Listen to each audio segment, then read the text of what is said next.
यह एक मनोवैज्ञानिक सत्य है कि जैसा भाव हमारे मन में होता है वैसा ही भाव सामने वाले के मन में आता है। इस संबंध में एक ऐतिहासिक घटना सुनी जाती है जो इस प्रकार है। कहते हैं कि एक बार राजा भोज की सभा में एक व्यापारी ने प्रवेश किया। राजा ने उसे देखा तो देखते ही उनके मन में आया कि इस व्यापारी का सब कुछ छीन लिया जाना चाहिए। व्यापारी के जाने के बाद राजा ने सोचा, मैं प्रजा को हमेशा न्याय देता हूँ, आज मेरे मन में यह अन्यायपूर्ण भाव क्यों आ गया कि व्यापारी की संपत्ति छीन ली जाए। उसने अपने मंत्री से सवाल किया। मंत्री ने कहा, इसका सही जवाब कुछ दिन बाद दे पाऊंगा। राजा ने मंत्री की बात स्वीकार कर ली।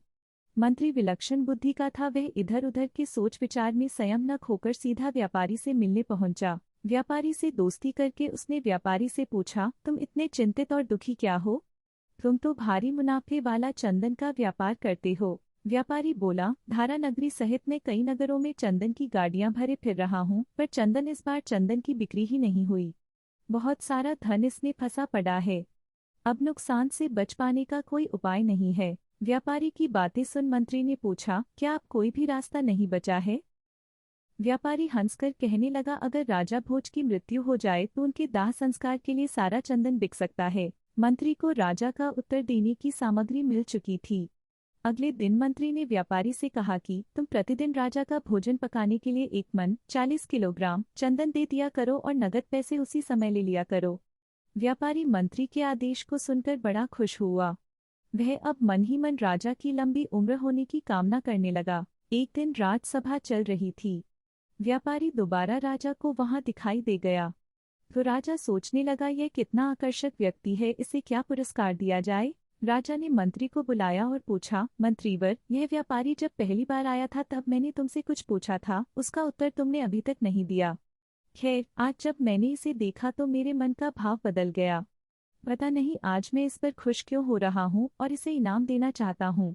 मंत्री को तो जैसे इसी क्षण की प्रतीक्षा थी।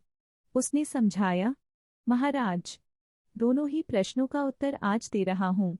जब यह पहले आया था तब अपनी चंदन की लकड़ियों का ढेर बेचने के लिए आपकी मृत्यु के बारे में सोच रहा था, लेकिन अब यह रोज आपके भोजन के लिए 1 मन लकड़ियां देता है, इसलिए अब यह आपके लंबे जीवन की कामना करता है। यही कारण है कि पहले आप इसे दंडित करना चाहते थे और अब इनाम देना चाहते हैं, लेकिन अब यह रोज आपके भोजन के लिए 1 मन लकड़ियां देता है, इसलिए अब यह आपके लंबे जीवन की कामना करता है। यही कारण है कि पहले आप इसे दंडित करना चाहते थे और अब इनाम देना चाहते हैं। यही इस जगत का नियम है। हम जैसा बोते हैं वैसा काटते हैं। हम जैसा दूसरों के लिए मन में भाव रखते हैं वैसा ही भाव दूसरों के मन में हमारे प्रति हो जाता है।